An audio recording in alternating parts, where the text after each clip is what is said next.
Traditional বাঙালি রান্না ধোকার ডালনা। ধোকার ডালনা সকলেই খেতে খুব ভালোবাসেন, তাই নিরামিষ অনুষ্ঠান বাড়িতে ধোকার ডালনা তৈরি হয়ই হয়। কিন্তু আজকাল বাড়িতে অনেকেই বানাতে চান না, বা অনেকে কেনা গুঁড়ো দিয়ে ধোকা বানান।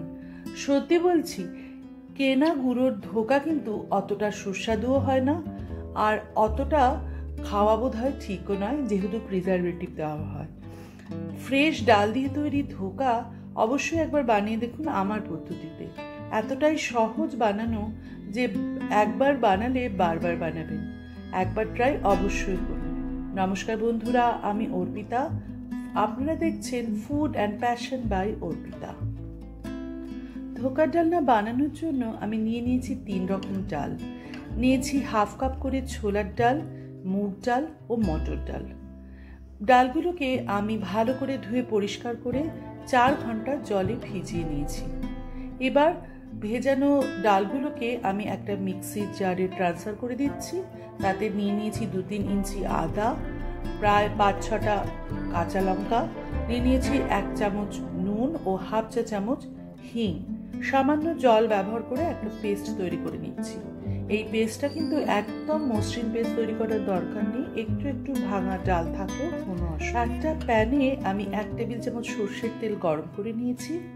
তেল গরম হলে ওতে আমি ফোড়ন হিসেবে দিচ্ছি 1/4 চা চামচ জিরা, 1/4 চা চামচ মৌরি, 1/4 চা চামচ ধনে ও 1/4 চা চামচ কালো জিরে। দিয়ে দিয়েছি 1/4 চা চামচ মতো হলুদ গুঁড়ো। এবার বাটা ডালটা আমি ওই তেলের মধ্যে দিয়ে দিচ্ছি। এই সময় গ্যাসের ফ্লেমটা মিডিয়াম করে দিচ্ছি। এবার ভালো করে নেড়ে চেড়ে 2 থেকে 3 মিনিট এই ডাল বাটাটাকে ভেজে নিতে হবে। ধোকার ডালনা তৈরির সবচেয়ে কঠিন এই প্রসেসটাই। এই ডাল বাটাটাকে খুব ভালো করে মিডিয়াম টু লো ফ্লেমে নেড়ে চেড়ে শুকনো করে নিতে হবে, এবং কন্টিনিউয়াস প্রসেসে নাড়তে হবে, নাহলে ডাল তলায় ধরে যেতে পারে। সত্যি বলছি, খুব একটা কঠিন কিন্তু নয়, 2-3 মিনিটই লাগে। অনেকে এই পদ্ধতিটাকেই ভয় পায়। এত কিছু ভয় পাওয়ার মতো নেই। 2 থেকে 3 মিনিটে ডালটা একদম শক্ত হয়ে যাবে। যখন ডালটা শক্ত হয়ে যাবে, আগে থেকে একটা ডিশে আমি তেল মাখিয়ে রেখেছিলাম, সেই তেলে ডাল বাটাটাকে ভালো করে ট্রান্সফার করে দিচ্ছি। এবার এই স্প্যাচুলার সাহায্যে খুব ভালো করে চেপে চেপে শেপ দিয়ে দিচ্ছি। আপনাদের কাছে যদি স্প্যাচুলা না থাকে, গরম অবস্থাতে তো যেহেতু এটা করতে হবে, হাত দিয়ে করতে হবে, হাত দিয়েই করবেন, কোনো অসুবিধা নেই। হাতটাকে বারে বারে একটু ভিজিয়ে নেবেন, তারপরে ভালো করে চেপে চেপে সুন্দর একটা শেপ দিয়ে দেবেন। দেখুন, আমি একদম সুন্দর শেপ দিয়েছি, এবং স্প্যাচুলা দিয়ে চেপে চেপে 4 ধারে একটা শেপ দিয়ে দিয়েছি। না হলে একা বেঁকা শেপ থাকলে ধোকাগুলো দেখতে ভালো লাগবে না। আমি 15 মিনিটের জন্য এই ধোকার মিশ্রণটাকে ফ্রিজে রেখে দিয়েছিলাম। এবার একটা ছুরিতে সামান্য তেল মাখিয়ে ছোট ছোট টুকরো করে নিচ্ছি। এবার দেখুন, ধোকার টুকরোর শেপটা আপনারা কি করবেন আপনাদের পছন্দ মতো। আমি এখানে ধোকার শেপটা করেছি ডায়মন্ড শেপের। দেখুন, আমি কিন্তু ছোট ছোট করে ধোকাটা করেছি, কারণ আমার মনে হয়েছে ছোট ছোট করলে ভাজতেও যেমন সুবিধা হবে, এবং খেতেও বাইট সাইজ হবে। আপনার ভাজা ধোকা খেতেও ভালো লাগবে। তবে আপনারা ইচ্ছে মতো একটু বড় সাইজের করতেই পারেন, বা অন্যরকম শেপ দিতেই পারেন। আমি সমস্ত ধোকার টুকরোগুলোকে কেটে নিয়েছি। ট্র্যাডিশনালি ধোকা তৈরি হয় কিন্তু ছোলার ডাল দিয়ে।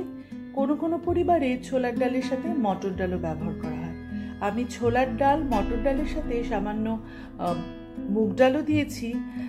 তাতে স্বাদ যেমন বেড়েছে, এবং তাতে একটা ধোকাটা একটা সফট টেক্সচার পেয়েছে।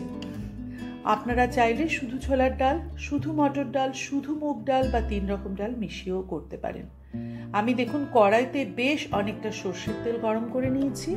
যেহেতু এটি একটি বাঙালি রান্না, ট্র্যাডিশনাল রেসিপি ফলো করে আমি বানাচ্ছি, তাই আমি সর্ষের তেল ব্যবহার করেছি। আপনারা চাইলে কিন্তু সাদা তেলও ব্যবহার করতে পারেন।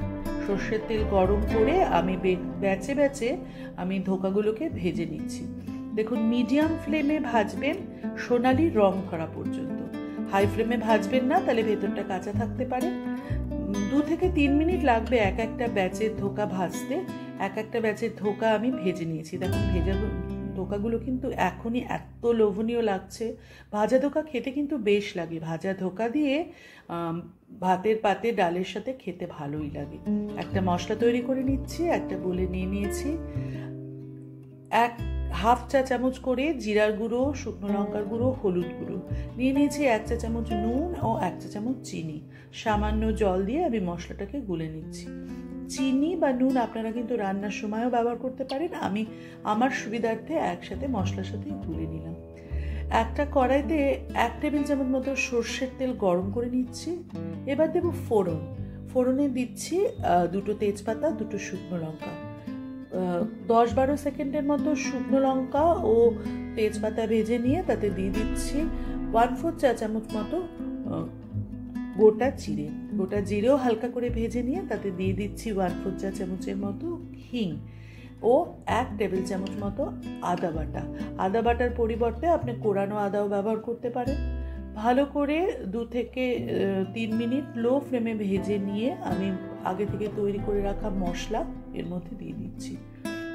এই সময় ফ্লেমটা অবশ্যই মিনিমাম রাখবেন। এবার ভালো করে নেড়ে চেড়ে মশলাটা কষিয়ে নিচ্ছি যাতে তেলটা বেরিয়ে যায়। এই সময় আমি দিয়ে দিচ্ছি 1/2 কাপ মতো টক দই। টক দই ফেটিয়ে নিয়ে অবশ্যই গ্যাসের ফ্লেম কম করে দিয়ে আমি কষিয়ে নিচ্ছি। যেহেতু আমি ঝাল খেতে পছন্দ করি তাই ঝাল লঙ্কা গুঁড়ো ব্যবহার করেছি, পরিবর্তে আপনারা কাশ্মীরি লঙ্কা গুঁড়ো ব্যবহার করতে পারেন। আমি ধোকার ডালনার ট্র্যাডিশনাল রেসিপি ফলো করে রান্না করার চেষ্টা করছি। আপনারা যদি অনুষ্ঠান বাড়ির মতো স্বাদ ও টেক্সচার পেতে চান অবশ্যই আপনারা এই সময় কাজু বাটা ও টমেটো বাটা ব্যবহার করবেন। তবে সাধারণত ট্র্যাডিশনাল বাঙালি রান্নায় কিন্তু টমেটো বা দই কোনোটাই ব্যবহার হয় না। আমি টমেটো ব্যবহার করিনি, কিন্তু দই ব্যবহার করেছি। আপনারা চাইলে নাও করতে পারেন। মশলা কষে গিয়ে তেল বেরিয়ে এলে আমি এতে দিয়ে দিয়েছি 1 কাপ গরম জল। ঝোলের পরিমাণ অবশ্যই আপনারা আপনাদের প্রয়োজন মতো দেবেন। যখন খুব ভালো করে ঝোল ফুটে উঠেছে ওপর থেকে দিয়ে দিচ্ছি 1/2 চা চামচ মতো গরম মশলা গুঁড়ো ও 1/2 চা চামচ মতো ঘি। আর নুন ও মিষ্টির স্বাদটাও আমি এই সময় চেক করে নিয়েছি। তারপর আমি দিয়ে দিচ্ছি ভাজা ধোকা। ভাজা ধোকাগুলো ঝোলের মধ্যে খুব ভালো করে মিশিয়ে দিচ্ছি। 2 থেকে 3 মিনিট মিডিয়াম ফ্লেমে ধোকার ডালনা ফুটিয়ে নিচ্ছি। ধোকাগুলোকে নাড়াচাড়া করে এপিট ওপিট করে দিচ্ছি যাতে সমস্ত ধোকার মধ্যে গ্রেভির স্বাদ ঢুকে যায়। তবে খুব সাবধানে করতে হবে, হালকা হাতে, যাতে ধোকা ভেঙে না যায়। এবার যখন ঝোল ফুটে উঠেছে ওপর থেকে ছড়িয়ে দেব চেরা কাঁচা লঙ্কা। এবার দেখুন একদম ভালোভাবে ঝোল ফুটে গেছে। পরিবেশনের জন্য তৈরি ধোকার ডালনা ট্র্যাডিশনাল রেসিপি। অত্যন্ত ভালো স্বাদ, অবশ্যই একবার ট্রাই করুন। ট্রাই করলে ভালো লাগবেই লাগবে। তখন কেনা ধোকার ডালনার গুঁড়ো দিয়ে আর ধোকা বানাবেন না। এই রান্নাটি যদি আপনাদের ভালো লেগে থাকে তাহলে অবশ্যই আমার চ্যানেলটিকে সাবস্ক্রাইব করে আমার পাশে থাকুন। ধোকার ডালনা গরম গরম ভাতের সাথে দুপুরবেলা খেতে যেমন ভালো লাগে, ধোকা ভাজা ডাল দিয়ে অথবা ঘি দিয়ে ভাতের সাথে মেখে খেতেও ভালো লাগে। সন্ধ্যাবেলা স্ন্যাক্স হিসেবেও ধোকার কিন্তু কোনো জুড়ি নেই। একবার অবশ্যই ট্রাই করে আমাকে জানাতে ভুলবেন না। আপনারা সুস্থ থাকুন, আনন্দে থাকুন। আমার